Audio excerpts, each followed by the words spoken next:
Okay, Jason, Graham, Suzanne, Hello. welcome to What's the Word? This is a forum all about separating the myth from magnetic when it comes to reputation building and influence. This is meant to be a space for support, experience swapping, and the sanity checks storytellers need.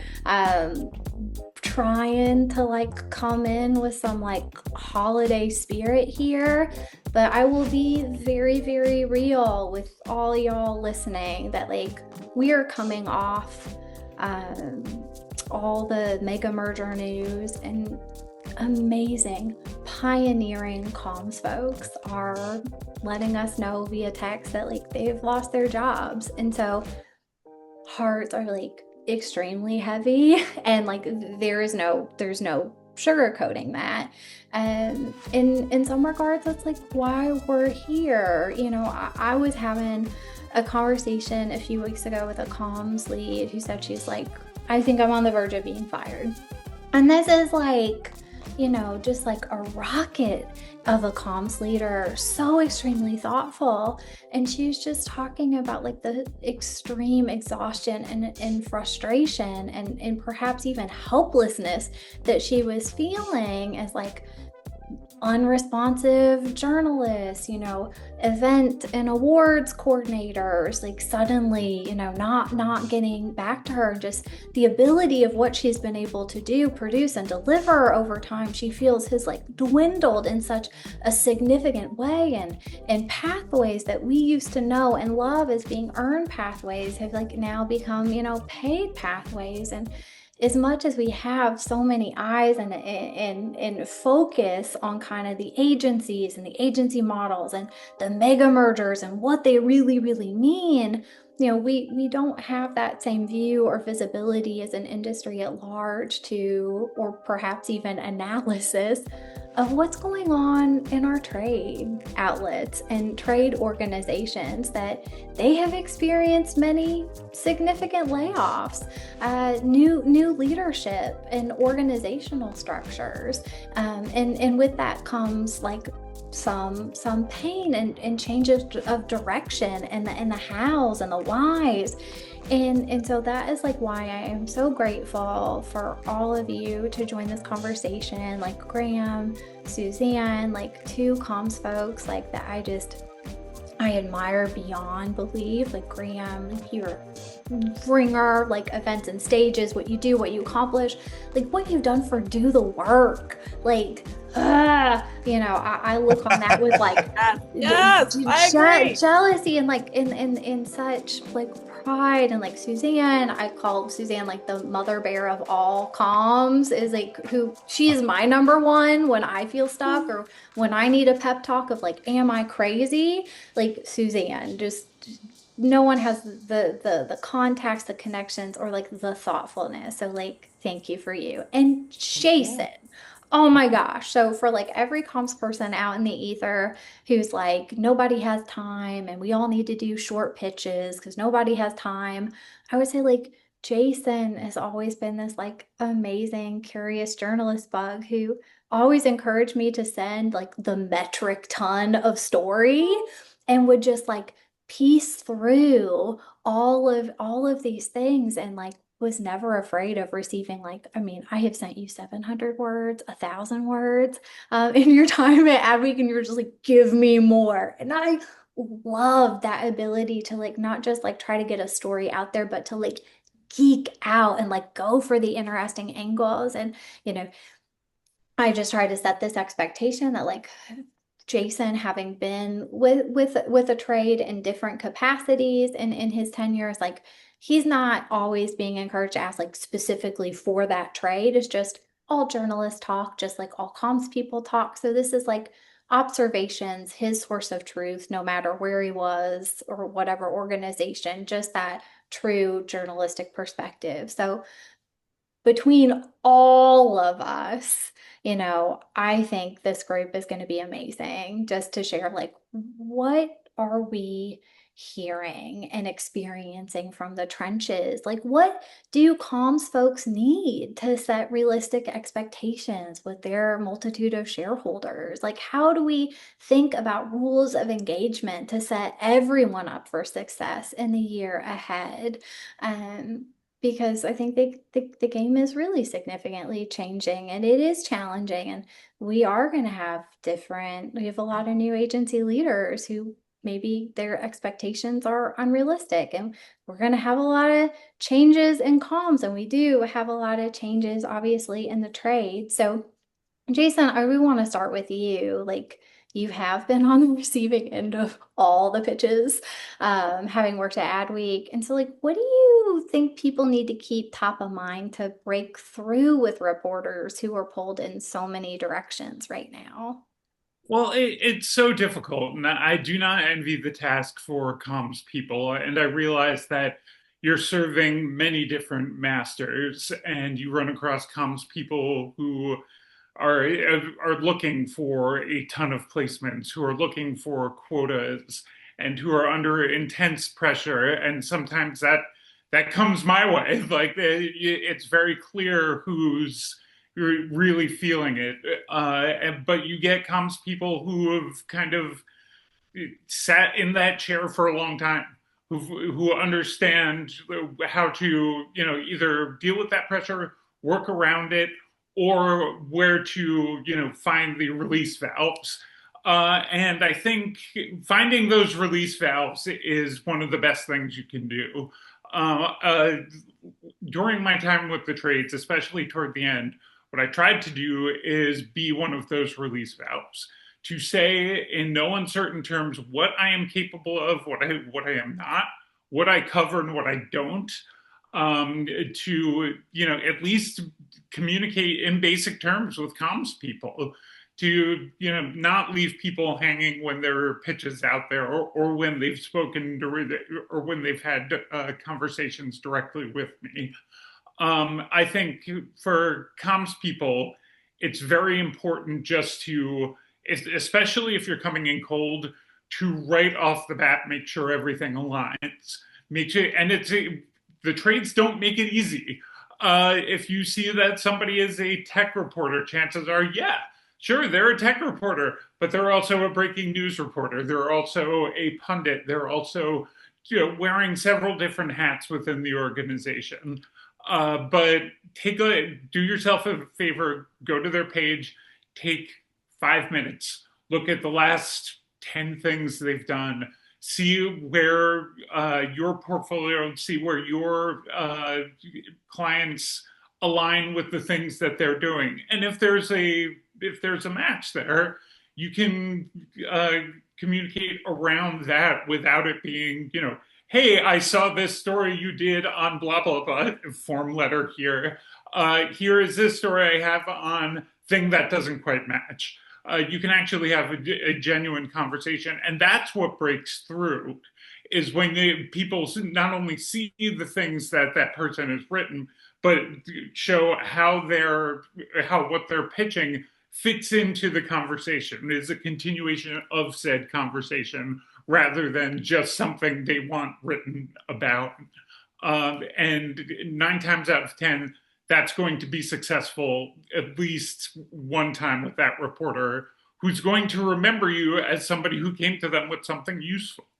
Right. And, again, just what I have experienced with you is like, it is okay to come when like you have like not a whole story. Like you might have a story, or, there are instances where like maybe like 6 months before the thing would actually manifest and actualize, like, hey, I just want to start putting this on your radar.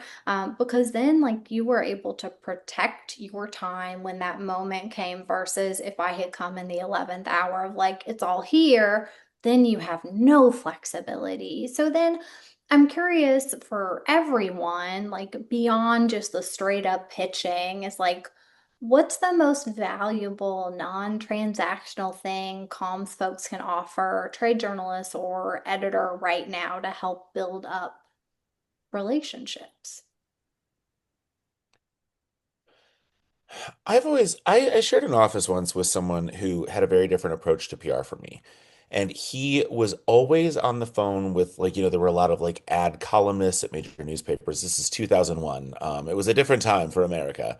And they were always just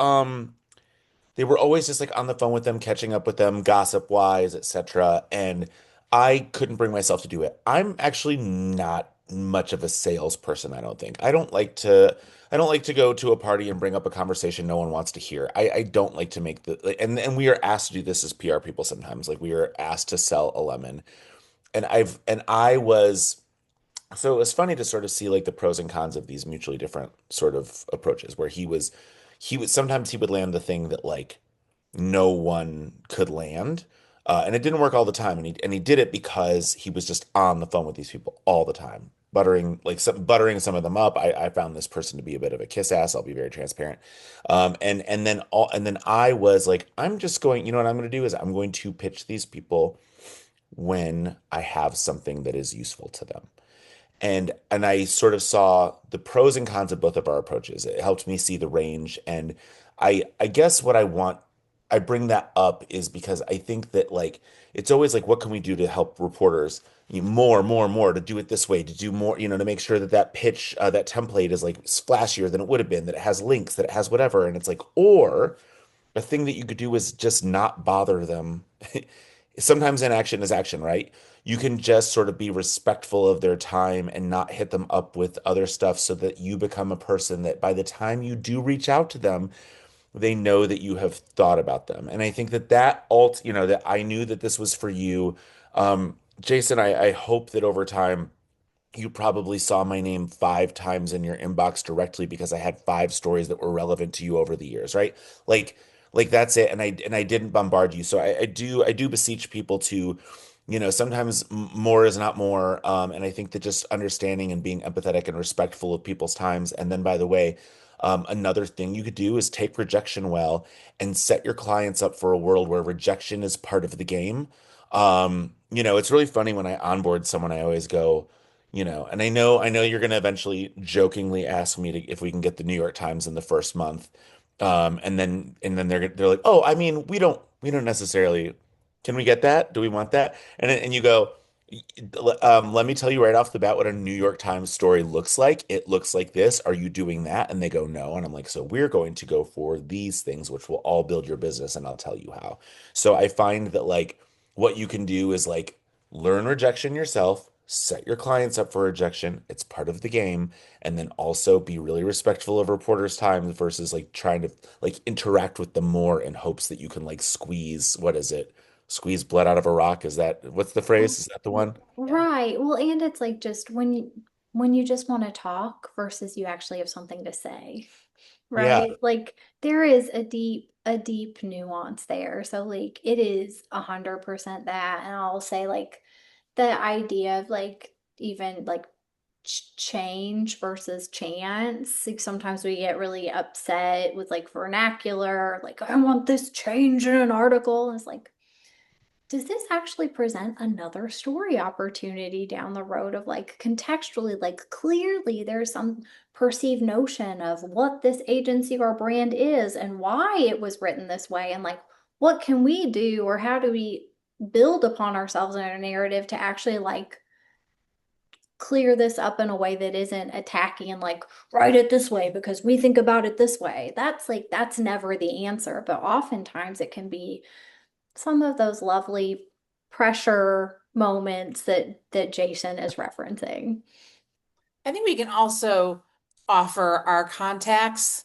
Um, I think, from time to time, there's certain reporters I'll call and say, "What are you working on?" And if they have that moment, I've hit it the right moment, they'll say, "Working on X and Y." And I'll say, I don't have anyone for either of those. However, you should talk to these 2 people. Or I'll have a reporter say, I know nothing about this topic. It's rare, but it's happened, right? And I can say, here are 3 different people. One of them is probably mine, if I have the right person, right? But here are 2 other people. Either they're from an analyst firm they haven't thought about. It could be another agency. It could be someone outside those worlds. Um, and suddenly it's a different conversation. We're also resources. And I don't always have an exact fit, but I had a great call this morning with someone on the press side. And I said, well, what do you really want to know? I want to know all of these things. And I said, oh my gosh, I actually have the perfect person for you. They'll have to be in background, but perfect person. And the reporter responded and said, I totally get that. It's a sensitive subject, but I need an expert because I just don't know. And so for me, it wasn't I'll give you this for that, but it was just a chance to say, hey, here's another resource. And I think that's really helpful. Sometimes our resources aren't necessarily used, but there are so many things to know about this business. I don't originally come from advertising. So when I got here, I was just like, wait, what? How do we do this? And so I think for people coming in from other industries, that is really a big deal. How do you figure out what this crazy landscape is? Because it's bizarre. Yeah. And I Yeah. can't tell you how invaluable it is to have a selection of resources who don't necessarily want to be the star of the show, who are there to help, who are there to provide, their knowledge, their experience, whether it be just in the basic field or in a subset. That's that builds great features more than anything is just having great supportive detail or great historic background, any of these things. And it's getting to be a harder thing to get from comms people because in many cases they want to act client first and kind of everything else second. This is not an indictment of the field of comms at large, but in certain scenarios, you, there's not enough Suzanne. Let's put it that way. There, there's not enough people out there who you just have these regular conversations with and bounce ideas off of, and you're mutually saying this is. I have this story about not necessarily a business, not necessarily a agency, but about a topic or a trend, and this agency or this business could be a part of it if they have something to contribute. I think that's getting lost in the trades at this stage. Yeah. And I think, just like shifting the conversation a little bit where we are always working on the work, but that doesn't mean the work is always coming out every second of every hour of every day. And the very quick inclination is, agency entities wanting their, thought leadership and pontification out in the ether. And yet, I think again, the visibility and what we don't always actively talk about with our leadership is like right now, both Ad Age and Adweek no longer have dedicated leads for thought leadership bylines. Others can have multiple week review cycles for submission. So, Suzanne and Graham, I'm really curious what you think separates these pieces that are just talk versus the ones that do have something to say that's rich and truly like impart something that we can act upon or embed in our day to day for those it's meant to reach. Um, I think good news.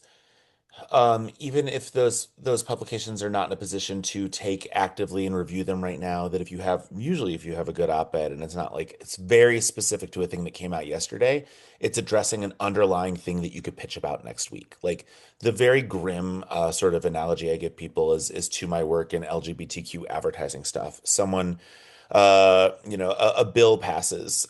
Suzanne is like, I think I want to write the thing about this. It's like, okay, cool. And I'm going to write for queer equality and like support the community. But then work comes up and you don't get it done for 5 days. And then you want to like, let someone proof it. And then it's like, okay, so 6 days later and you miss that thing. And you're just like, well, now no one wants to talk about it. Or like the reporter might take it, but it doesn't feel fresh to me. So I don't want to do this. Right. And I missed my boat. And it's like, well, good, bad news. There's going to be another bill that passes in another 2 months that's against the community. Like usually you're writing against, if you're really like addressing like an actual industry concern that like is a real problem that we all need to fix, it will endure and you will get another chance to write that. So for everyone who is unable to like pitch Ad Age and Adweek directly as they'd like to right now, I would just say, hold on. If you're writing about something really meaningful, you'll get to do it later. The other thing is, I always tell people to start from a place of anger when they write op-eds. And then I get them angry, like, what is the tension that you want to address? Okay, cool. Now, and then this is where I think that the difference comes in terms of something that actually like maybe means something to editors and also means it's an enduring, like, we need to fight this fight together is um that you are asking for some specific stakeholders to create some sort of specific change. That's the biggest thing. So I found when I was in my 20s, if someone had written a piece and a senior person at my company, and I would go to chase them down, I'm like, "We're almost done with this op-ed piece. There's one more sentence left. Let's get this thing done." And they would avoid me and avoid me and avoid me, and then they would eventually go like, "See you later. I don't have time for this." And it's like, okay. And then when I got old enough to like chase them down and be like, "You're avoiding me. What's going on?" They would suddenly get real meek. That Mr. Adweek needs to hear from me gets very like, well, I don't know if they need to hear from me, and I don't even know if they need to hear from me on this topic. And I found that what happened was it was typically a topic where they were just saying the thing that is smart. AI is going to change everything about our business. No fucking kidding. But it's not like, so now you just need to get to a place of like, well, what part of AI is bothering you? Okay. What needs to change to make it a good thing? And then who needs to be the person to change that? And that actually makes the piece a little bit more interesting too, because it's like, well, who needs to change it? You sometimes they go to the place of like CMOs, right? And then it's like, what about junior marketing people? Maybe they're the next generation. Maybe you could talk to middle management who gets ignored, like they're the Gen X of marketing. Um, like that is the stuff I think that gets, if you get to a place of change, then you're addressing underlying problems and you are speaking to a specific person. And not only like, with AI is whatever, I can give you three things that are just like smart practices. But if I'm telling you that this needs to change about AI and I'm inviting you, like, you're like, I don't know how to change AI. And you invite people and you give them that kind of action, not just a smart thing in general, but a smart thing to help change the industry in a specific direction. That's been the formula that has seemed to work across agency type publication. I Like that's love it. I love it. And it's pointy and it's simple and it's clear. I am like on like the funny bubbly side where I'm like, pup, just remember pup, that like there needs to be some provocation. There needs to be utility. You're not just doing this for you. Like there's a takeaway, yeah. there's an action, there's a something. Like there's a why anybody else in this world should care. It also needs to be personal. Like why are you Yeah. writing about it? Like why, like how does this like hit your nerve system? Because like if it doesn't, then it shouldn't be you. Like if this is not a thought originating from you, you have some connection in your orbit. Why are you here? Why are we trying this? So The like I anger, the support anger that. helps them see it through. The anger is Yeah. really the thing where they're just like, I care about this enough because I'm pissed off that I will, you come back to me for that last paragraph to get done, I'll do it. And it's so it's weirdly, can you tell that I was a psychology and sociology major in college and was intent on making that a part or minor? That So, I I mean, right? Like we can only come from what we know, right? And so I think that's an inherent thing. The journalism background is like the nut graph. Like, why should anybody care? Like, that is the only thing I know. And so that is the core of existence. Suzanne, what am I missing? Oh, well, a whole other half to this conversation that I think has changed dramatically if we go back to like Graham's 2001 is owned channels or subscribed channels. And I say this because I think the trades only have so much room for bylines. And I think that there are certain CEOs or CCOs or CSOs who will get extra consideration than necessarily other agencies that aren't as well known. Um, do not forget about your own channels. It sounds silly, but you know what? LinkedIn has newsletter functionality. You too can do a newsletter. I are a number of agency ones that I get and I read.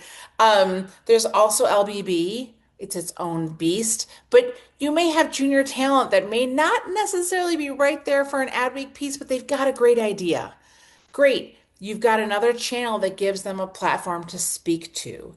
And I think that if we start looking for those other moments and other places to put that information, we're still putting it out there. It's still searchable. It's still opportunities for your smart folks to get their word out there.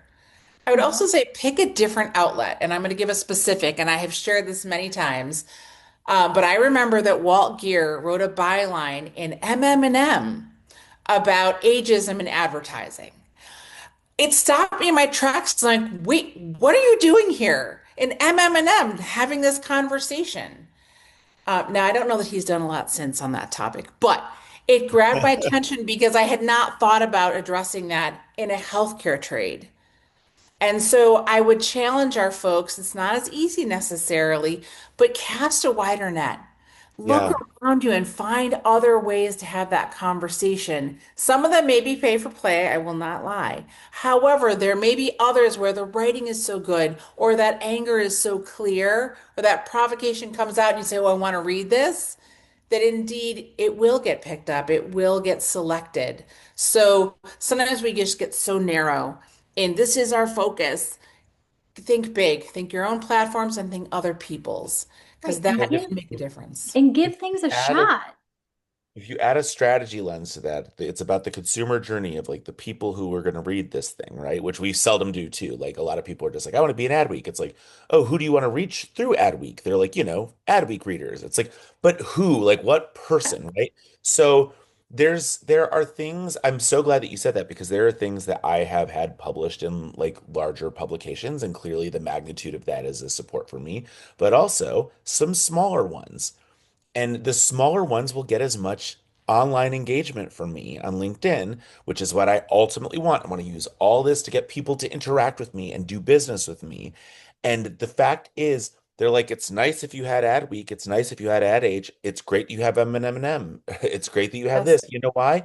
Because I just wanted to read about you. I knew that I like your opinions. I wanted to hear about you.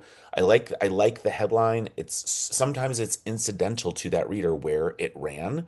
So like you should be more open to other places because it's like if I see Suzanne's background is interesting to me. I don't care how small this publication is. If her headline is powerful, I am very excited to read it and I'll like it. Right. And also just the idea of like places that you can go and you can pressure test things. I mean, again, like let's like throw in a Greg Hahn example because a lot of people follow Mischief, but Greg Hahn probably doesn't need to show up on a podcast that has fewer than 300 listeners, but he has. Hmm. And I think we do have some self-selectioning of like, well, is this platform like good enough for me? Is it big enough? Yes. And it's like, I think if your message matters and it's interesting, like it is on you too. Like, okay, something publishes, but like, how do you distribute it? How do you add more context? How do you extend that story? And kudos to the leaders who I think are showing up in the unexpected ways, or showing up, before something truly takes off. Like that is really important. So And it's then, intriguing. Like to Graham's point, if I saw someone who I follow and want to know what they're saying somewhere else, I will go read it. I will take the time to go to somewhere else. And for two reasons. One, because I want to know what they're saying. But two, I also want to take a deeper look at that outlet. Why there? What was it that they thought would be smart? Walt Geer was in charge of some healthcare selling. We're at that point at VML, right? So great, talk to that audience. Find those moments, and it intrigued me. I wasn't as familiar with that outlet at the time. I didn't really have a lot of healthcare.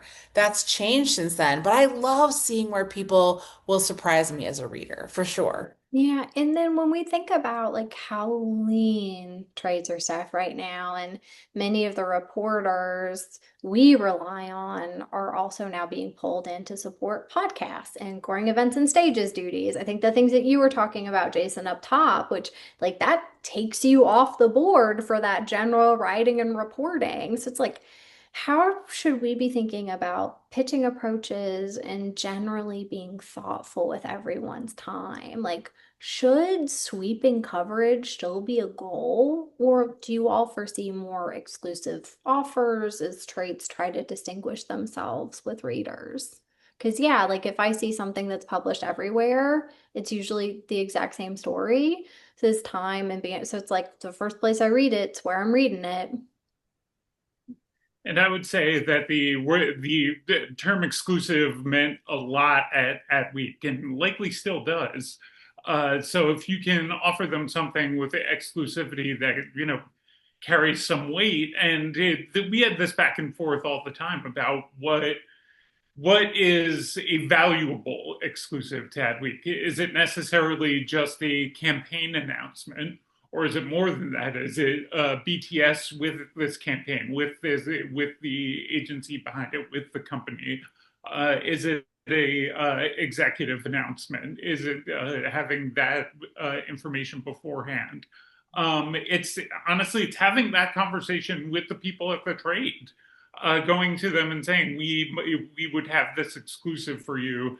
Is this kind of thing something that you would be interested in going forward?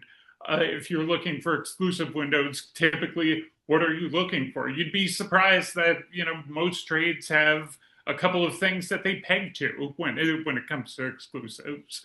A certain amount of common elements that need to be in each, and if you can align on those things, that's going to work. I really want to double back to something really quickly because I hadn't intended on discussing this, but Suzanne bringing MM&M into this, think about where the diaspora of these trades are. Jameson Fleming is an editor-in-chief at MM&M, and he was the agency's editor at Adweek. You will find allies all over the place simply because there are only a certain amount of chairs at each of these places, and they're throwing some of those chairs out the window as we speak. So my advice to you would be, if you had familiar faces who you were working with before, if you know people who say, Katie has some friends of ours who have passed through the doors at Adweek who are working with independent agencies through smaller organizations. Maybe run it by them. As it turns out, they actually have some pretty decent regional programming and a lot of talented writers working for them as well, and decent reach with the audiences that your clients would likely want to reach. Not to pitch Zanger's publication by any means, but when you have somebody like Doug Zanger who's just kind of hanging out there doing something independently, it tells you that there's a web that the trades have put out there, and that maybe going one or two steps beyond the center of that web where the trades are will get you some bang for your buck as well. And my favorite recent reminder, Jason, of the fact that if you were respectful to these reporters, if you built real rapport and then they left our immediate vicinity, it is still great to be in contact. And the reminder that those journalists do care when you bring them stuff is the fact that um Emmy Lederman for Adweek, Will Russo for Adweek, Bailey Calfee for Campaign all leave the trades, and they'd given so much coverage to the LGBTQ marketing space that when we needed to work on our newsletter for Do the Work, and they were outside of the trades, the trade formal space, and they were able to contribute. I'm like, do you want to be an editor for this? They're like, yes, of course, we cared about this, right? And it's, to me, it's the most tangible, in my face reminder of these people definitely cared. They're doing volunteer work now because they care if you give them the right story and they can contribute to the right story. So those are the things where I guess it would be hard for me to neatly sort of relay that to a client to let a person know reporters are people too, but I would like to. And I hope that some of them get to hear this story and then I get the opportunity to tell more of them you just have to remember that they're people, that they're just as busy as you are. If you're getting 300 emails a day, they're reporters, they're probably getting 600 emails a day. And then they go, oh, well, I guess that makes sense. Yeah, I mean, the factoid, every year I do my dance around our trade publications and I ask, how many emails are you receiving right now in a day, in a week? 750.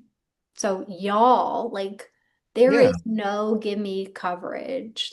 Everything is so hard fought. It takes a lot of time and effort. And so please do not get upset or think that your comms person is being contrarian when they interrogate the heck out of the story that you want to tell. They just want to make sure the story is really there and it is the best story and it is truly worthy of the extremely scarce time that everyone has. And so if we kind of go events and stages specifically, because we're talking about, Before we oh, get there, yeah, go ahead, Suzanne. can I ask Jason the question that I think would be helpful? And I'm gonna pick on the Olympics. Yeah, I'm pick not on the pitching you a Olympics. story. But my question to you is how long or how far in advance do you want to start to hear about big events like the Olympics or FIFA in a way that I know that you're getting 750 emails back in the day, right? Where can our comrades be helpful in saying, hey, I've got an expert on Olympics. They know about the RFP right, a breakdown. How much info do you want in advance? Or is it, you know what I read about the Olympics, 72 hours before the announcements start? No, in my view, even before Adweek started the sports marketing beat, in my view, earlier is always better. Find things to tag it to. Before the World Cup, there was the FIFA Club World Cup. There were qualifying events. There are a bunch of things that you can associate those kind of announcements with. Like I have these sources, they would be good for the upcoming World Cup. Like if there are, even if there are stunts that are go along with it. Like if Manchester City comes in and like floats a pigeon down the Hudson River or whatever, that's a good opportunity to months ahead just be like, hey, we have this person, let us stick them in front of you because not for anything, even with 700 emails a day, the inbox is searchable. And that comes in handy far later on. And you may not receive an email back then, but 3 months later, when I'm putting together a story on, how this is coming together and what role clubs play in all of this, or what role local organizers play, I'm coming back to you. Yeah. I think that's helpful, and I think that not enough of our folks are thinking longer term that way because I think that would benefit them and the reporters they're pitching in stronger ways and also give our people time to say, I'm pitching about Olympics. What else should I know? What else is coming? And getting, are there people internally to think more that way? I think that it helps the comms people know more and be smarter, and in turn be able to do the same when they're pitching. And that it's not just about write this right now, but it's Right. like, did you know that 3 months from now, when the RFP process opens up for Olympics, blah, blah, blah, I can tell you these three things. And it becomes more interesting and engaging.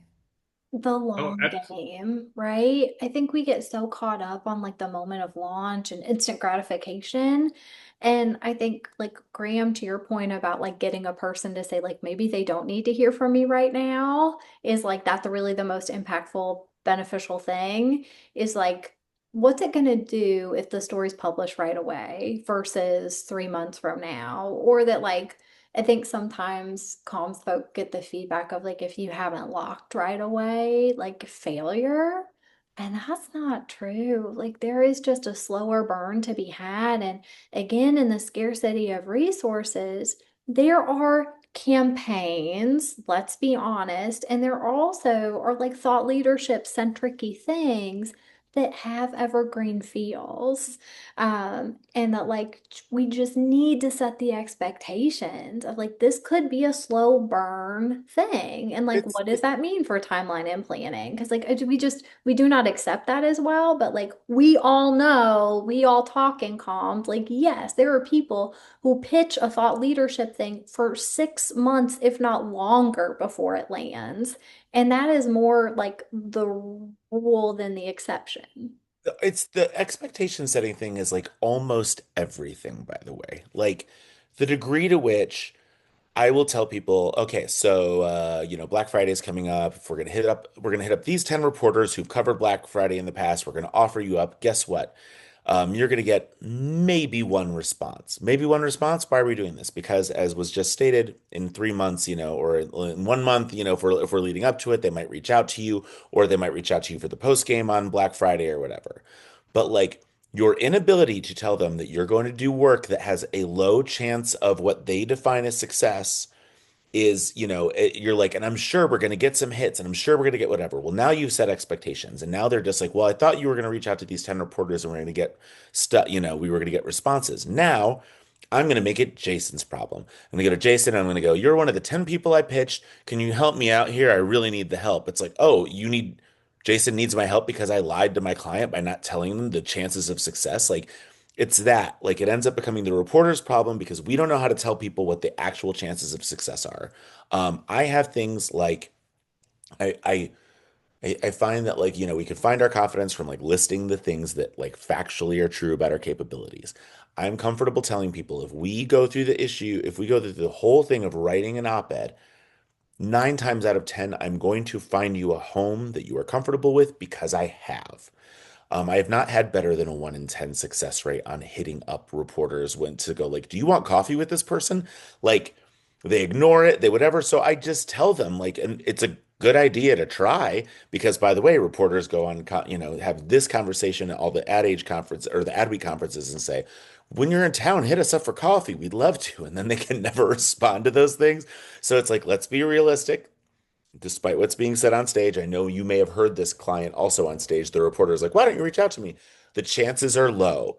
And I'm going to like set your expectations. And then when you don't get the call back from Jason because he's busy and he's receiving 750 emails, I don't have to go back to Jason and say, like, you said on stage once that you do coffee with people. Can you please do this for me? I'm going to make this your problem. Like, no, I'm not doing that to someone. So I'd rather push back on my client and like let them see reality from the get-go than like set them up for false hopes that strain my relationships in the long term and Right. make it harder for me to get successful. Right. And you haven't lost clients on the backs of that honesty, I would hope, I don't think or so.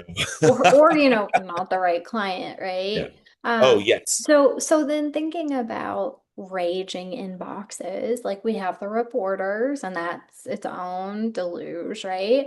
But we also have events and stages programming coordinators and awards program coordinators and jury and membership folks and our trade entities. So like I want to talk about events and stages. And so Graham, I'm like looking at you because again, just not worthy, not worthy. It's like Oh, um I I am just curious, like to give you space to talk about what you are seeing and hearing with programming coordinators. Like there have been so many shifts, like we have lost some to agencies and holding companies even.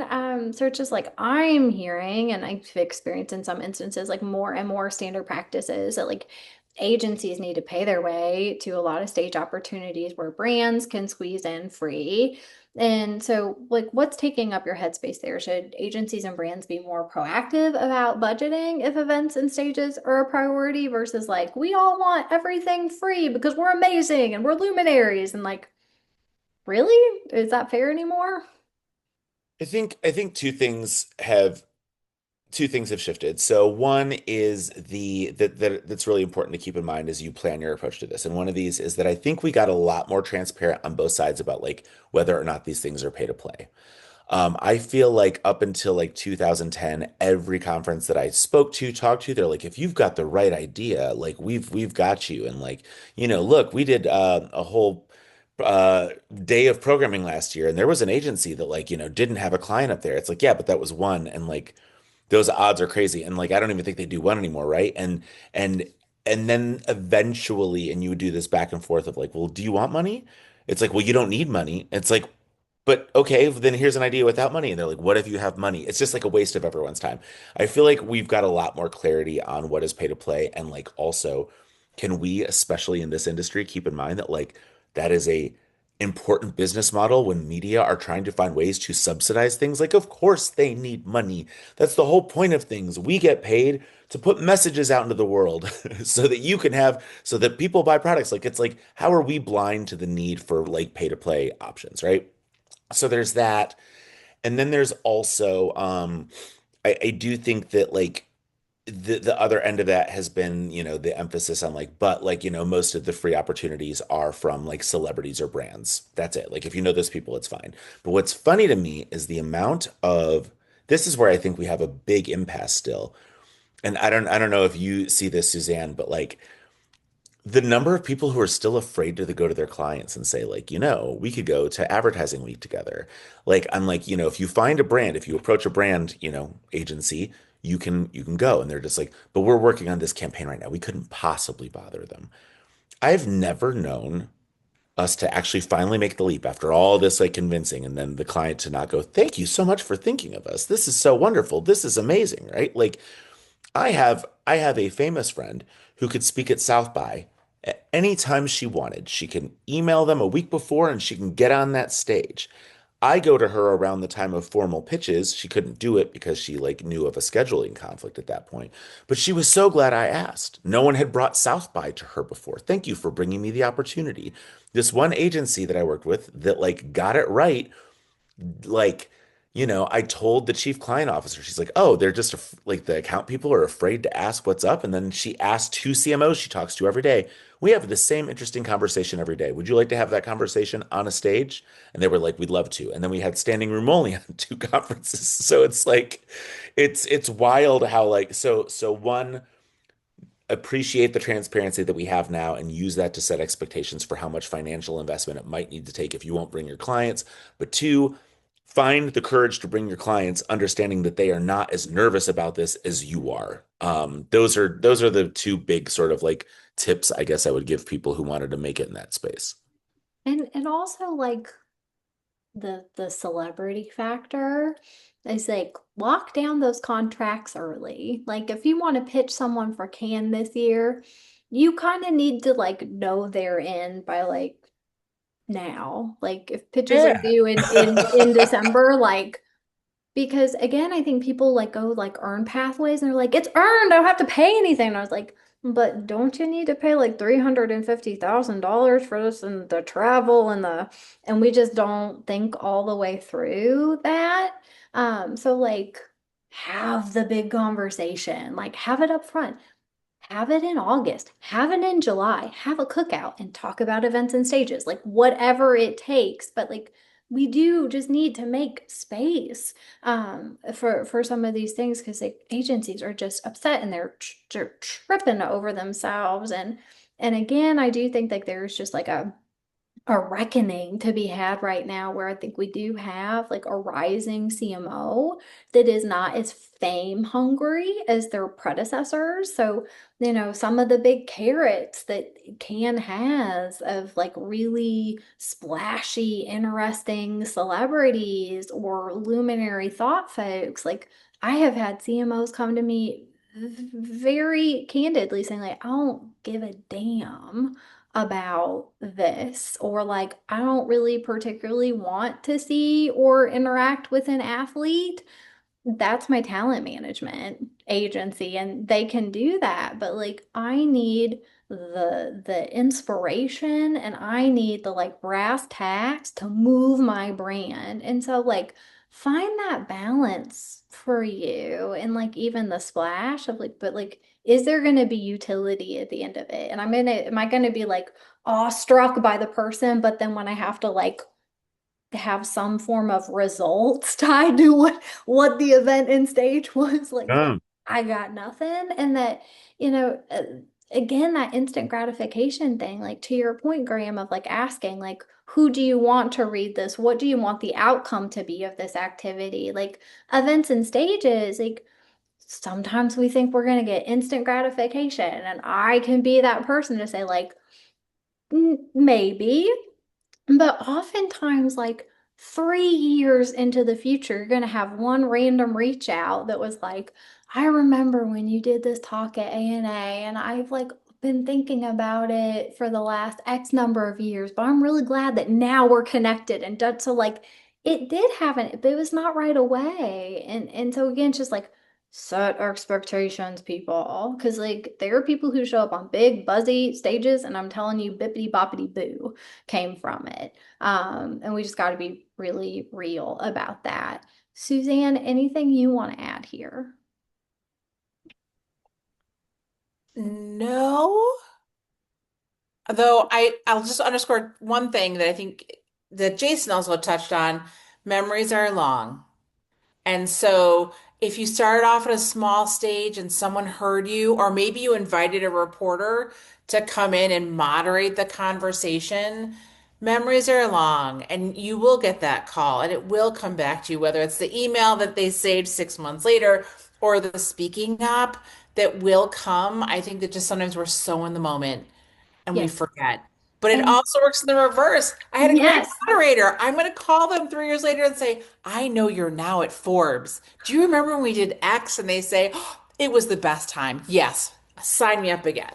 Yes. And on the flip side too, don't force it. Do not spend all the money if you cannot follow through and truly make it what you want it to be. The amount of agencies that like spend all the monies and then like say completely forgettable things, Yeah. that hurts, and it happens more often than not. Again, we're feeling it, we're hearing that feedback, all of it. So just come on, I folks, bet you hold the line. Jason wants like a marketing BS button, like the Staples Burr, button burr, burr, for burr, the panels burr. that he found boring. Oh, there was the two of the only, and by the way, I think the Ad Age, sorry, Advertising Week themselves did it right. They had like a whole partnership with Kevin Bacon this year, and it was for a charitable cause. So you knew why Kevin Bacon was there. It led to fundraising. They made content there. There's no denying why it was Kevin Bacon because it was a cause that he cared about. That's fantastic. I saw a couple other sessions with famous people there. And I'm sure the programmers were like, you put the onus on the agencies, like have smart conversations, and they honestly that button that Jason might be pressing just has the word authenticity on it. They just programmed that celebrity to say authenticity over and over. If I hear that word one more fucking time at a conference, I'm just going to start making it a drinking game. I'm over it. I want if we're doing resolutions at the end of this, I just want to be done with authenticity because you can't say what it means. You know, you can't say what it means. That comes down to a lot of the things we talked about is integrity. What's integrity? You do what you say you'll do. So I'm giving you an exclusive. It's a real exclusive. I'm giving you a pitch that I think you'll like it. It's because I really think you'll like it. Authenticity is such bullshit, and I find that celebrities get pulled into that conversation, and it is a waste of cash. And then, so in my last episode for What's the Word, I was talking with Tim Nudd from Ad Age, and he really stressed the importance of having both brand and agency subject matter experts represented in telling stories behind big game efforts in general. But I think he would argue like all the efforts would be great. And likewise, I had a trade reporter tell me she did an interview with a brand CMO who couldn't even name the agency that was doing work that CMO was meant to be talking about. She said it was an awkward and uncomfortable conversation. So it's like, so what can we do to better advocate with brand leaders to tell more holistic stories and not lose the specialty partner voices when they're just trying to like run, or like agency, we want the CMO. So agency, CMO wasn't really involved that much. That happens actually, world. Like CMO is not always involved in every little itty bitty marketing thing, even big campaigns. Um, I've been the comms person to prep the CMO for 2 hours to speak to the thing that they weren't involved in. And again, authenticity of story. Let's do a whole story with a person who's like, I wasn't there. I wasn't a part of it. This campaign, I don't know her. So like, well, what do we do? How do we make the case? Like, let's come together. Let's tell a better story. Jason, what do you think about this? Because you have seen it. I know you've experienced it. Let me tell you, going into this would ordinarily be the time where I would be looking at my Super Bowl spreadsheet and kind of dreading exactly these conversations because you have to, on so many occasions, kind of force brands, force not so much the comms team, but force somebody to tell you who the creative partners are, to kind of give you some sort of inkling as to who you worked with. Some of your better partners will have it all set up every year. Work with the NFL. The NFL brings 72 and Sunny along. You get creative directors. You get, you get all the way up to the CEO. You kind of get the full board. Frito-Lay, same thing. They bring GS&P along. They give you the full creative suite. They let you know everybody who was involved in the project. It's fantastic. And then you get like all the newcomer brands who feel that they don't have to credit anybody. Um, and I really wish that there was, we do this every year. Every year we have a Super Bowl. Every year there are Super Bowl ads. Is it so hard to kind of have a template that we can all agree on together, whether you're in the trades or in comms or on the brand side, that, when you're doing credits or when you're telling the story of your ad, that these are the people that need to be involved in the conversation. You spent money ostensibly on this agency. Why are you so averse to having them in this conversation? Because me talking to you, the brand, is only giving us half a story that's not really good for my audience. I'll say that flat out, brands. You giving me your half of the story, that's only your half of the story, and doesn't tell us how the ad was made or the creative process that went into it or anything that would be helpful to an advertiser, is not helpful to the story. You're wasting everybody's time. Someone quote Jason on that. Someone quote him right now. But I also, as you ask, an answer develops in my head, and the answer is driven by fear. That so what you want, I've had many a journalist tell me it's like, I want to know about the work, but I want to know about the relationship that led to this work. And my whole job is to coach agencies into doing for themselves what they would do for a client, which is have something different to say, have a different attribute, have a different feature, right? And they get scared and they revert to, you know what? You know how this worked? The best ideas won. You know how this worked? Simplicity. You know how this worked? I love that there's a cat in this call, by the way. Bring that cat into frame. You know how this worked? Making sure that we had a culturally insightful moment based around a pay point. They don't want to say the client got nervous and I presented these three ideas, and then this was the daring one. And we had to have a really tough conversation one day in an elevator where we had like a little bit of an argument, but we got there. And this is the interesting stuff, right? Like this is the truth of how this stuff happens. But no one ever wants to say that. And so like I've dealt with, I know we're talking about this dynamic now of like you wanting agencies in it, but I've also had a lot of situations where it's like we don't need an agency quote. And it's like, why don't we need an agency quote?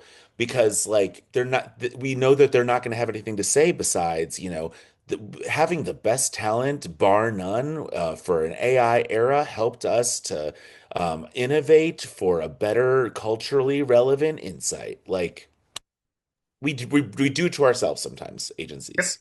And see, this is exactly why what you said before about digging deeper, going below the CMO surface level, and actually getting to, Yeah.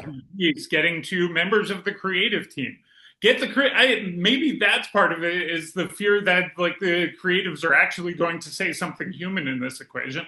But like that's who ends up being the best quotes out of all of it, is the people who actually have hands on the project, who speak about it in human terms. It's almost never the CMO. Sorry, CMOs I've interviewed. Your time was valuable, but it's the people who are working with you who actually make the great contribution and tell us everything that they've been doing for the last 3 months. Creativity is messy. We all know that. There's no hiding that. It's okay to get into it because that's what's really interesting. And like sometimes there is some like kernel of lesson or learning in like what gets cut, what gets left behind, what was heavily debated, and where it kind of netted out. Where I think we focus so much on like that final product or outcome when it's like actually the in between is where it's really interesting. And we're You say scared of there that. you say there's no hiding it, but like people actively work to hide it. Oh, so It's so hear try. y'all to hear y'all say, why wouldn't we do this? And then to just in my mind go like, I know why they're just so afraid. They're so afraid of showing the thing. Like it was a little bit of a gap for me. Like, you know, people asking me how I co-founded Do the Work or whatever, and I would just tell about the positive steps that got there. And I eventually like realized just for my own weird personality, like I have to sort of like do penance. Like I had to go back to like I have to tell the messy answer sometimes. It's just how my personality is, which might make people afraid to put me on the phone if I was a creative. Um, to say honestly, it wouldn't have happened unless I was unemployed for 4 months. Like if I had not left Gray and they were like, "Why are you leaving? Who's the competitor?" And I'm like, "Breakfast tacos," and slept in my friend's guest room for 4 months. Do the Work wouldn't have happened. So I'm like, I love telling college students, like, I have to go through my whole map of my career. I don't skip the unemployment, which is the messy part and the embarrassing part, but it leads to the good part, right? So, um, show your unemployment, get your people to admit their faults, admit like their weird Right. personality quirks that Vulnerability. Yeah, absolutely. And I think to your point, Jason, like there is a little bit of a spidey sense that creeps up when like how you show up. So like beyond the work and the story of the moment, when a brand isn't showing up with its agency, you kind of go, how are things going between those two? And I think brands like don't know. Like you start to go, maybe this isn't the friendly brand that I thought it was. Like maybe this is the brand that orders its agency around hardcore. Like maybe there's more to, and then there have been stories that weren't the great stories that cropped up because of that, like not unified, holistic front. So just consider it, folks who make those decisions. Suzanne, anything that you want to add here? No, but I do have something to add at the end. Love it. So then, what can we do to be better advocates and better allies for our trade outlets and organizations? Suzanne, like this is something we've talked about a lot. Thank you for queuing me up Yeah, perfect, Katie. these mergers will likely have significant impacts to memberships, subscriptions, like hey, agencies who have like the singular subscription for all Hey, 100,000 don't of give their it away. employees. But Like, yes, the keyword is subscribe. I have been doing this for far too long. And I think that I've had so many people say, can you give me your password? Can you give me this? Can you give me that? I'm sure Jason's heard people say, can you send me a copy of that article you wrote? No, I cannot.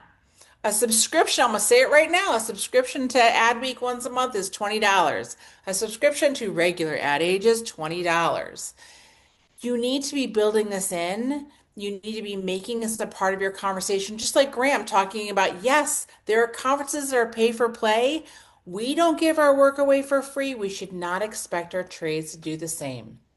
CEOs should be subscribing. I will tell you, one of my client agencies right now has never asked me for a password. Why? Because she subscribes to all of the trades. Amazing. Look for deals. Like right now, you can get the Wall Street Journal for 52 weeks for 99 cents a week. It'll change at the end of that year, but know your trades, read them, have some fun. I pitched Rob Clara because a long time ago, he did a piece on Hunter boots. I had no clue with a background on Hunter boots. That was probably 5 years ago when I pitched him a story about amazing Muppet puppets for a client. I could honestly say, I loved your piece about Hunter Boots because I just read it because it was interesting. Subscribe. It really won't hurt you. I'm not going to say give up your avocado toast because that stuff is good, but get your people setting expectations. What's our budget for subscriptions this year? Adweek doesn't give away its work for free. We don't give our work away for free. We should pay for it. and two, Thank you for letting me say that. yeah, I some feel of it in the my bones. yeah, some of the most amazing creatives and strategists and folks in this industry, what is so palpable about the work that they do is they are students of the industry. It is like oozes from them. And so like you are a reflection of like what you see and absorb in your lived experience. And so like if you were operating off a thing like if you don't know, there are 10 campaigns that have already been done around the idea that you're punching out, like you're in trouble. So like you do show up or like time scarcity exists for creatives and agency folks too, but there are a lot of comms folks now who like do those monthly or weekly newsletters trying to give you quick links to the articles that seem cool, but like comms can be a resource for you to help you in your journey of trying to keep on top of everything that's written. So like agency folks, like go to your comms folks, like help them help you. Like that is part of what we exist to do. And so I think like it comes round to like we can take for granted what we know about trades and how they operate, what's truly earned versus pay to play. What could we be doing to better articulate the value of trade exposure and strong relationships so we don't have people skimping on subscriptions? And Jason, I'd love to like hear your thought on that. And then Suzanne and Graham and myself, like I would love to see like if we have any stories amongst us that we can share about how trades have helped grow us as individuals or entities that we've supported. So Jason, we'll start with you and then I'll jump in. Once again, I'm so glad Suzanne mentioned my former colleague Robert Clara, because I mean, if you are subscribing to Adweek for $20 a month, only to read Robert Clara, his great historical journalism from somebody who's been with the publication for multiple decades, for somebody who, when he's not writing for that publication, is writing for the Times, is writing for Smithsonian Magazine. When you Google Robert Clara, the Adweek may not be the first thing that comes up when an article comes up. It's a incredible value what you would be getting from him alone, and that's not even counting what you're getting from Audrey Kemp's coverage of agencies. Bill Bradley now single-handedly doing media coverage. Brittany Kiefer and Rebecca covering creative. There's so much going on. There's fewer people than there were, but the depth of coverage that they're still able to bring to your industry is just incredible given the resources that they're working with. And Janine Poggi and Tim Nudd over there at Ad Age, I see you. I'm glad I'm able to actually have your names come out of my mouth at this point. Doing tremendous work over there. Honestly, from day-to-day campaign work, picking up, we always used to say, like, it's almost impossible to win the horse race against Ad Age on a day-to-day basis, just because it seems like they're everywhere. Some of the most thorough coverage in the industry. And as it was said, none of that really comes for free.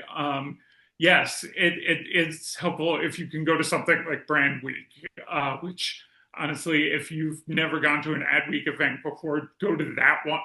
I can't vouch for the others, but at least start at Brand Week.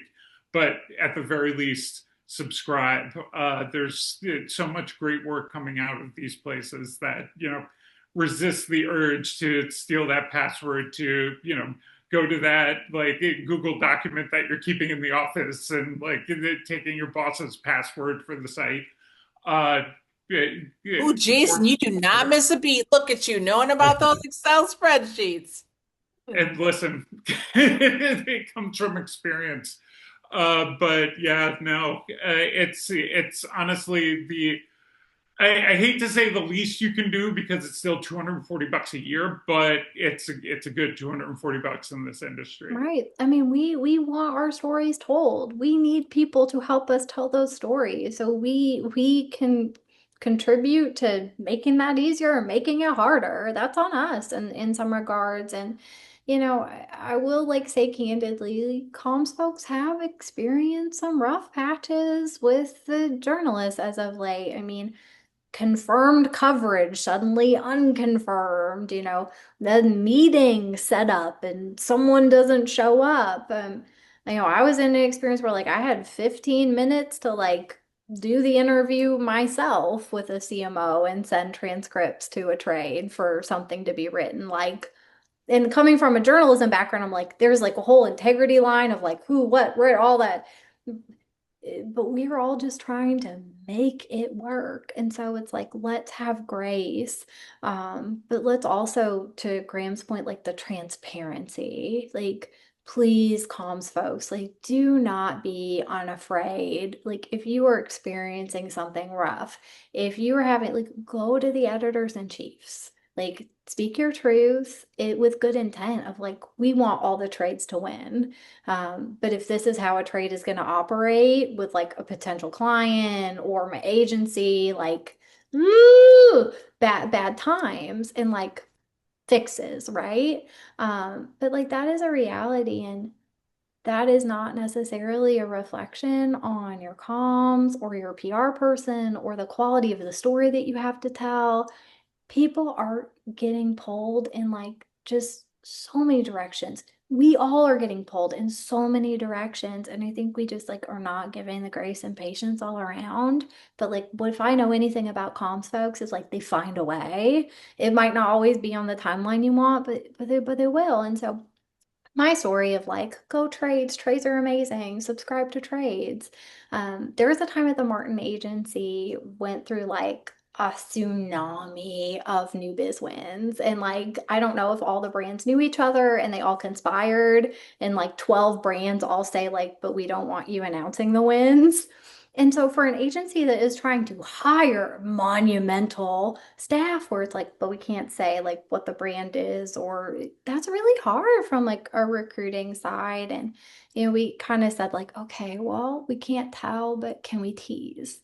And so we came up with this like social game where we put like images and random factoids about like literally like 12 tiles in Instagram of the brands, and we're like, we're gonna ask people like guess which brand you think this is. We're never gonna like say it is or not, but the responses that make us chuckle and light us up, like we'll do portfolio reviews with Kristen Cavallo, we'll give you agency swag, like we will like for some of the positions that we haven't even posted yet, we will fast track you for interviews, like all these random things.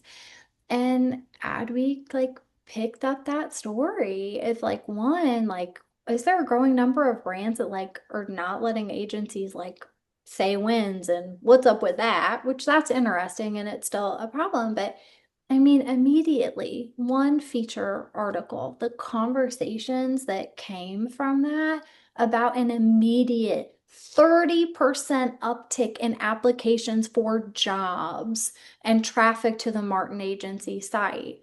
The talent that was brought in on the backs of that awareness, like gratitude, appreciation, impact, like subscribe, like so amazing, so wonderful. And also just being able to show an agency being creative for itself. We say that matters. So that's really fun too. Suzanne, Graham, any stories that you want to share or add there?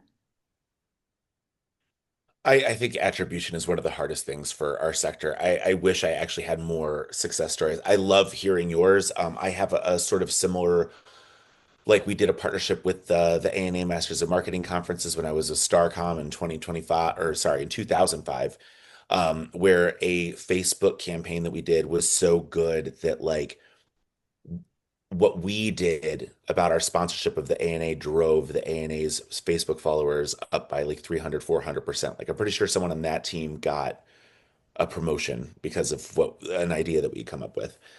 Which was, by the way, about a very humane conversation about like when you get to the conference, what buzzwords do you never want to hear? And people are like dying to have that conversations.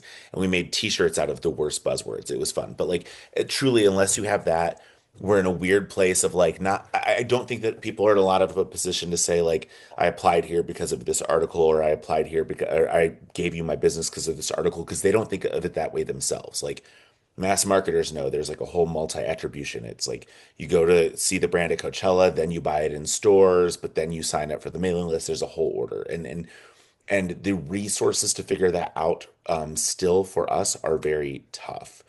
Um, I will say that the more, like a lot of what y'all are saying right now, subscribe and and show up for each other. I feel like just the more that we can remind people that we're all in the same community in a very tangible, like specific way, the more people will understand that it's like, we're all doing favors for each other and we'll all eventually find our way to each other. That like the thing that like I got this article in Adweek, great. It's not that brought this business to me. It's the email that I sent you 6 months ago that you searched your inbox for and found, right? And it's like and so it's really hard to like put these pieces together. But as long as you know, like they leave the industry, they're still part of your community. They're in the industry, they're still part of your community. Like Suzanne, the way that you're saying it, like, we wouldn't do this for free. Why would we expect them to do it for free?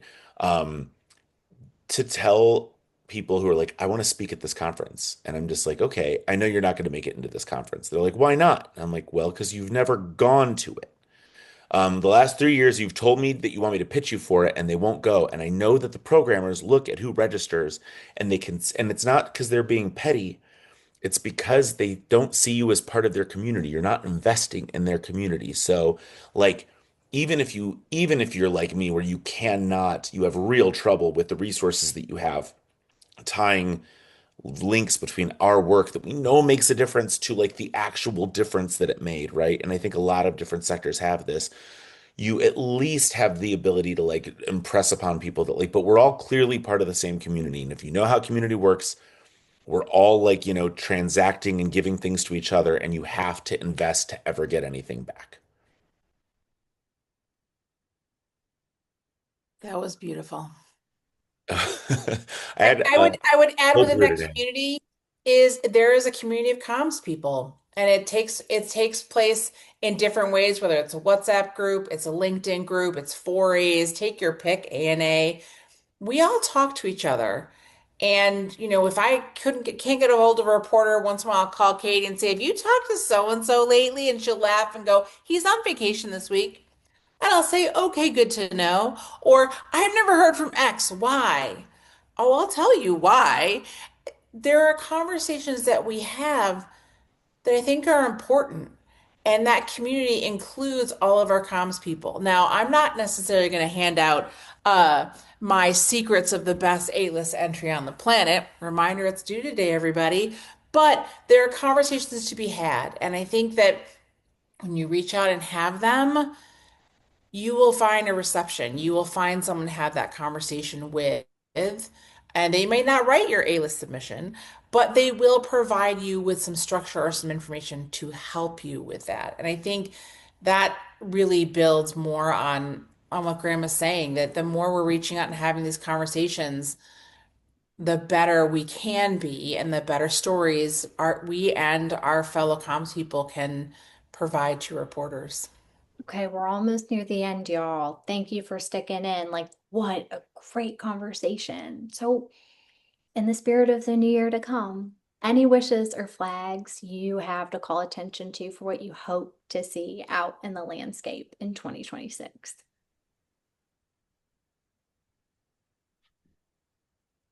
Uh, I sort of foreshadowed it out of nowhere earlier just because I went on a rant, but truly, like, I do want to see the death of authenticity and the elevation of integrity. I want it's the like all so many of the mistakes that are made are either justified or defended by, but they were in line with their values, and your values are usually a set of emotions or just very ideological qualities, and it's like, okay, that's nice. Values are cool. It's what you cared about. I think some of the worst things in humanity that have been done to civilization were done with the best intentions. I'm tired of hearing about intentions. I'm tired. I want more. You do this, so you say you do this, and this applies to this where, if a journalist gets up on stage and says, "I want to hear from all y'all when you are in town, so we could do coffee," then you have to do the coffee thing. Otherwise, what you have to do is you have to get up on stage and you have to say, "I don't have time for coffee with people. I wish I did. The industry doesn't allow for it because I have to be a podcaster and a this and a that now." And I think that the onus is on us to just sort of go like, I have a great relationship with, not to go like, I have a great relationship with Jason. I guarantee you I can get him on the phone. And then like Jason has a busy week and there's no way he can control that because he's doing all this stuff. But now I oversold that stuff and now I can't deliver. Like, just, it's not even a matter of like, yeah, it's we all have the best intent, but like we just have to start like doing the things that we think we are actually going to be capable of doing. And as humans, we're very bad at this. We're just like, I'm going to lose 5 more pounds. I'm going to lose 5 more pounds, and we could do that for like 10 years, and we never lose that 5 pounds, and we never admit to ourselves that maybe we didn't care to lose 5 pounds at all. It's just something we were saying conversationally, but like we set people up for this belief. We have to stop doing that to ourselves professionally and just sort of go like, I cannot do everything, and that is why we are on teams and in a community. Amen. And also, it is okay to be unavailable. That's actually totally fine. I'm Just learning. be honest. Just be honest. Yep. So I think for me, I would say get really close to the screen, all journalists out there. Um, but my deep counsel to y'all, because I think like biz dev and loss and wins is such like a hot thing, and the ramifications of those articles are so significant.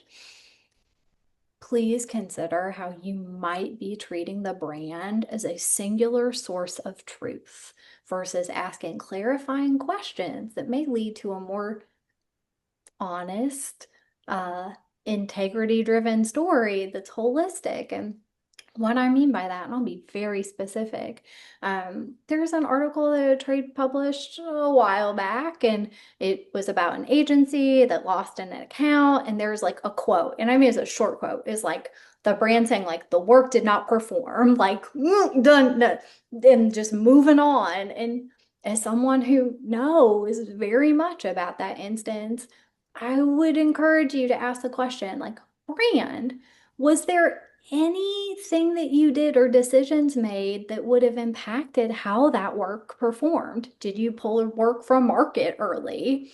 Were there any like disagreements between the board and your C-suite where this work all got caught up in it, et cetera, et cetera, et cetera?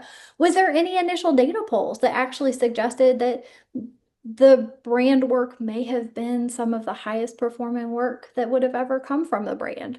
Because I know it's yes, yes, yes. And yet there is an article out there that's like, the work didn't perform. And my little journalistic bones go like, no. And yet, like, you cannot, as a journalist, go to an agency and be like, agency comment, because the agency is not in a position to bring that truth to power. Like, we need our journalists to stand up to like the full story, and that whenever there is account shifts or like work stuff, there are moves by both sides. And so, like, please don't put it all on the agency. Like, ask the questions out of the brands, ask those deeper questions. Is like, one, I think we will all as an industry learn more about what goes on in biz dev. And I think we will be smarter, wiser, and we will have better relationships coming out of it if we have those types of stories. Suzanne. I don't know. Jason looks like he's got something to say. I'm going to pass the mic over. Building off of this, my big point here is really when I think of this relationship, be it between comms and reporters, be it between, like you said, reporters and brands or reporters and agencies, more important than ever that everybody say what they can't do, what is not possible, because I think it's going to help everybody out in the long run. I think comms likes to say it because their clients like to say it, that anything is possible. You can bring any number of things into bear. Sometimes that's great, and it does. It's 100% true, and it can work out. Sometimes there are times where some of that burden should very well shift to the journalist. If you have partners in on a campaign that you may not be able to wrangle, just say it. Say, we don't know that we would be able to get this agency to speak. You may want to call them yourself. We don't know if this athlete, this celebrity would talk, you may want to get their agent on the phone yourself. It's okay. That's part of our job. Don't take on more than you can handle. And that's on our side of the equation as well. If we know that there are spots on the schedule that are looking more packed than we had initially anticipated, we should be able to come to you and say, listen, we don't have space for that now. However, we do have interest in it. Let us know if this works, or if this timing would work, or if there's something down the road that would function as a better milepost for your client, and maybe we can work something around that. But I think there's, honesty in terms of even support in terms of subscription. That's great.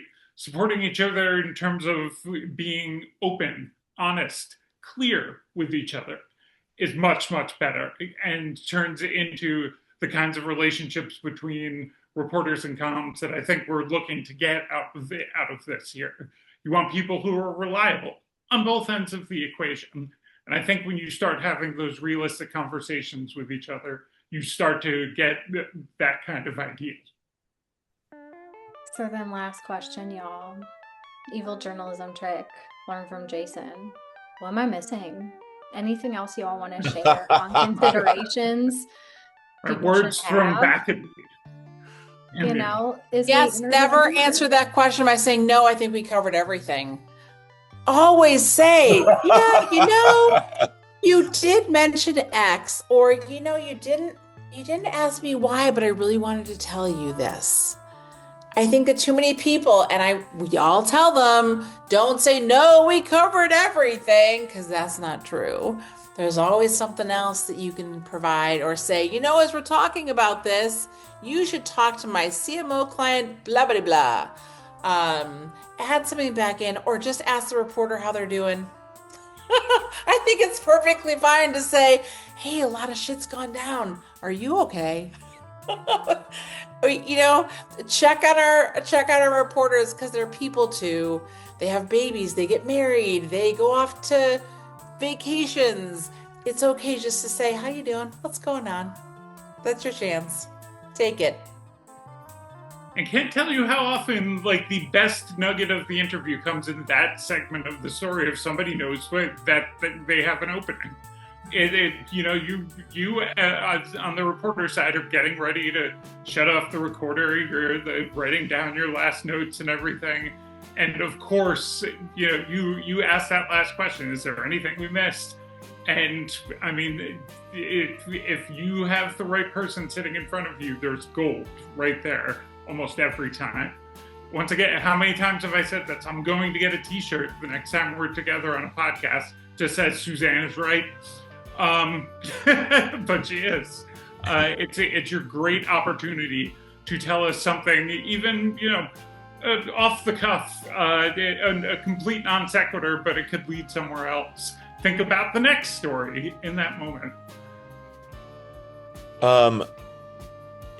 The word that you used earlier was vulnerability, but I'm thinking of humility is endearing is the last thing I would throw out there. Because this is what you want from that last thing. It's you maybe something interesting. Maybe you don't maybe you drop the perfect facade for a second. You finish. The reason you're asking this question at all is because you answered perfectly from your key messaging doc, and then you go, no, I'm done, because you were done with that doc. This is a random fucking example. It's if I tell someone that I got followed by a famous person complimented my Halloween costume. Good for me. How nice that a famous person, blah blah blah, which did happen. I was very excited. But even better, the story that's hitting hardest with people this week is when I was in my 20s, I would play a joke where I told people that I had kids and I didn't, and I would pretend to be a dad at parties, and I had pictures of kids. No worries. And which is bonkers. Why would you do a long con where at parties, to avoid making small talk, you'd show people pictures of kids and pretend you had kids? It's so messed up. It was a victimless crime. It was a joke that I played, right? But that's more interesting, right? It's like, who cares if a famous person like liked your haircut? Like, I want to know about the vulnerable thing you did. Like that right there. These are just like two stories I'm telling recently as I'm doing all my holiday travel. And it's like, humility is just more interesting. We know this, and we love Jennifer Lawrence because she was willing to just sort of like, I do things wrong sometimes, and everyone's like, she should be our best friend. Like, there is just remember that the humility is interesting, and that will help guide us as well towards if you really care about authenticity, like, admit when you fucked up, admit when something messy happened, and like, that's a better story. And the last thing I'll throw out there is that my resolution is for more people to bring cats to calls like this. As very It excited. is cats. I do want to know that cat's name. Cats. If Dogs? the cat's name is Combo, and I wish I hadn't kicked him off the table because I wish I knew he was welcome. Combo is our next pet influencer. Let's make it Yes. happen. Yes, yes. I know. That's the resolution. Honestly, I know a brand. I am going to, Jason, you send me photos of that cat, and I'm going to send, and we'll see if we can like make this a full circle You moment. twist my arm to Suzanne send knows you what that. I'm talking about. Suzanne. Well, y'all, this is a really great conversation. Again, my hope is always that those comms teams of one, because there are many, and there are going to be many more. I'm so sad in the future. It's just like they have more anecdotes, more direct truth, to just operate successfully, humanely. Can we also like have that be a goal? We shouldn't be killing ourselves in this industry. Like I have done Super Bowl, and it has been 40, 50-hour weeks, and it's been super successful, and it is possible. Like, we can do this possible. Just that we don't need the false urgency, constant fire drills just because we've got some like vanity chasing and ego stroking to happen. Like, we just need to be really real about what we need and want to achieve and what is truly possible based on the resources that we have and the time. Because it's all the levers. There are only so many you can pull. So I really appreciate this conversation. I genuinely hope people take it to heart. And like, let's do it again sometime soon. But until then, happy holidays to y'all. And I hope you have a great start to your 2026. Start with a subscription. Maybe gift one to somebody. Woo! For New 1 year. month. For 1 month. New year, more educated and aware you. Let's do it. Okay, awesome. Well, Thank you. yeah, thank you all again so much. I had a jam to pick up my kiddo. How they